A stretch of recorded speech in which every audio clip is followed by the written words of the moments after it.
1874년 11월 3일 일제강점기와 광복 이후 조선민주주의인 민공화국에서 활동한 김익두라는 사람이 있었습니다. 김익두는 황해도 안악군 대원면 평촌에서 아버지 김웅선과 어머니 전익선의 외아들로 태어났습니다. 서당에서 한학을 공부하였고 16세에 과거에 응시했으나 낙방하고 말았습니다. 아들 김익두에게 희망을 걸었던 부친은 몸져 누웠고 그 길로 세상을 떠나고 말았습니다. 이후 시장에서 일하던 김익두는 안하급에서 상점을 운영하던 사람의 돈 보따리를 주워 돌려주었고 주인은 김익두를 자신의 상점 점원으로 채용했습니다. 생활이 안정된 김익두는 이웃 마을 처녀와 결혼해 가정을 이뤘습니다. 성실하게 살아가던 그에게 불행이 찾아왔는데 친구의 보증을 섰다가 잘못되어 모든 재산을 잃고 말았습니다. 낭망한 김익두는 술로 살면서 방탕한 생활에 빠져들었습니다. 불량배들과 패싸움을 벌이고 사람들을 괴롭혔습니다.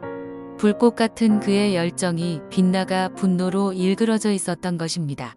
사람들은 그를 개망나니 익두 혹은 안악골의 호랑이라고 불렀습니다. 김익두가 건달처럼 행동했지만 의식이 없는 사람은 아니었습니다. 절망적인 환경 속에서 감정을 억누르지 못하고 망나니처럼 살고는 있었지만 진리를 찾아보려고 무던히 애를 썼습니다. 한때는 불교 사찰에 들어가 불도에 심취하기도 했습니다. 그가 27세 되던 1900년 봄 어느 날 김익두는 술에 취해 다리를 건너고 있었습니다. 그때 다리 밑에서 한 여인이 빨래하고 있었는데 김익두는 큰 돌을 던져 빨래가 담긴 항아리를 깨뜨렸습니다. 여인은 비명을 질렀고 항아리는 박살이 났습니다. 잠시 후 마음을 추스른 여인은 말 한마디 하지 않고 빨래를 헹군 뒤 조용히 집으로 돌아갔습니다. 김익두는 젖은 빨래에 물을 덮어 쓴 채 힘겹게 돌아가는 여인의 뒤를 밟았습니다. 여인이 집에 도착했을 때 김익두는 다시 한번 놀라게 됩니다. 여인을 보고 달려 나오는 시어머니에게 그 여인은 이렇게 말하는 것이었습니다. 어머니, 죄송해요. 넘어지는 바람에 빨래독이 깨지고 말았어요. 며느리가 다친 데가 없는 것을 확인한 시어머니는 이렇게 말합니다. 참으로 다행이구나. 주여, 감사합니다. 김익두는 두 여인이 기독교인인 것을 알았고 그들의 모습에 충격을 받았습니다. 김익두는 그날 수요예배를 드리러 가는 두 사람의 뒤를 따라 교회에 첫 발을 내디뎠습니다. 김익두는 어느 날 장터에 나갔다가 서양 선교사가 전도하는 것을 보았습니다. 선교사가 주는 전도지를 구겨서 주머니에 넣고 집에 돌아와 무심코 그 전도지를 읽어보았습니다. 그러므로 모든 육체는 풀과 같고 그 모든 영광은 풀의 꽃과 같으니 풀은 마르고 꽃은 떨어지되 오직 주의 말씀은 세세토록 있도다 하였으니 너희에게 전한 복음이 곧 이 말씀이니라. 말씀에 사로잡혔습니다. 며칠 후 친구 박태환이 찾아와 선교사가 교회에서 부흥회를 하는데 가보자고 권면하였습니다. 그렇지 않아도 마음에 동요가 되던 익두는 기꺼이 친구를 따라 나섰습니다. 부흥회는 이웃 동네 금산교회에서 열렸고 강사는 수알렌 선교사였습니다. 유창한 조선말을 영생에 대한 주제로 설교할 때 김익두는 큰 감동을 받고 지금까지 풀지 못하고 고민하던 인생 문제를 풀었습니다. 그는 수알렌 선교사 앞에 무릎을 꿇었고 지난날의 무섭고 지긋지긋한 모든 죄를 부끄러움도 두려움도 없이 모두 쏟아 놓았습니다. 수알렌 선교사는 그를 축복하고 성경책을 주면서 부지런히 읽으라고 당부했습니다. 그 후 그의 손에는 단 하루도 성경책이 떠나지 않았습니다. 성경 말씀은 달고 오묘한 말씀이요 꿀송이 맛이었습니다. 영혼을 살리는 구약과 신약이었습니다. 그는 2년 동안 아내와 따로 방을 쓰며 매일 목욕한 후 신약 성경을 100번 읽은 후 세례를 받았습니다. 그 후로도 성경 읽기는 평생 이어졌습니다. 그는 구약 100번, 신약 1000번을 읽고 성경에 통달했습니다.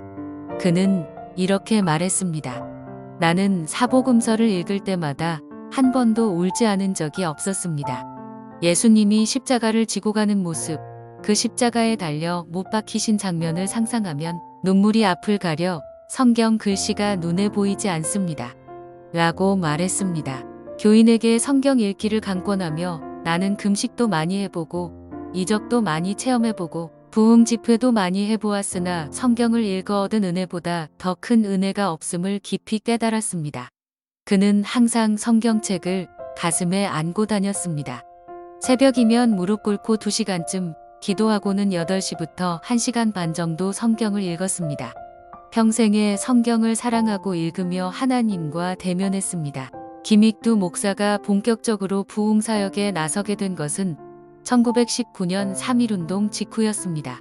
그의 부흥운동은 약 20년 동안 전국을 휩쓸었고 시베리아와 일본에까지 성령 폭발을 일으켰는데 이는 부흥회 방식이 처음부터 끝까지 성경적이었기 때문이라는 평가를 받고 있습니다. 그의 설교 내용은 예수의 십자가와 속죄, 회개에 따른 중생의 체험, 부활과 천국의 영생 복락이었습니다. 1920년 6월 평양의 연합 부흥 집회에는 3,000명을 수용하는 장대현 교회당이 좁을 정도로 대중이 몰려들었고 같은 해 10월 서울 승동교회에서 열린 7교회 연합 집회에는 1만여 명이 참석하여 대성황을 이루었습니다. 언론인이자 목회자였던 김인서 목사는 김익두 목사의 부흥 집회 상황을 이렇게 적었습니다. 사람들은 새벽 기도회에 모이면 회개하여 울고 슬퍼 울었나니 울고 울어 눈물의 집회가 되었고 낮 공부에 모이면 두려운 기운에 잠기었고 저녁에 모이면 웃고 또 울었다. 그런데 사람이 너무 많이 모인 까닭에 다수의 회중은 김익두 목사의 말을 잘 듣지도 못하면서 김 목사의 모양만 보고 웃고 또 울었다. 이것은 과거 자신의 폐악과 구원이 예수 십자가, 고난과 부활로 연결되었기 때문이다. 김 목사가 인도한 부흥 집회는 대략 776회, 설교 횟수 28,000회였습니다. 부흥회 후 교회 신축 150개소, 유치원 120개소가 세워졌습니다. 또한 그의 감화로 목사가 된 사람이 200명이나 됩니다. 우리나라 최초의 신학 박사 남궁혁도 1917년 광주 부흥회에서 김익두 목사의 설교를 듣고 목사가 되었고 신학자 김재준 목사도 기독교인이 되었습니다. 1920년 5월 27일 아산 문창교회에서 열린 부흥사경회에 참석한 주기철은 김익두 목사의 성신을 받으라라는 제목의 설교를 듣고 평양신학교에 진학했습니다. 주의 말씀은 사람을 거듭나게 합니다. 내 행실을 깨끗게 합니다. 주의 말씀은 내 발의 등불이요 내 길의 빛입니다. 내가 고난 중에 있을 때 위로합니다. 죽어가는 나를 살립니다.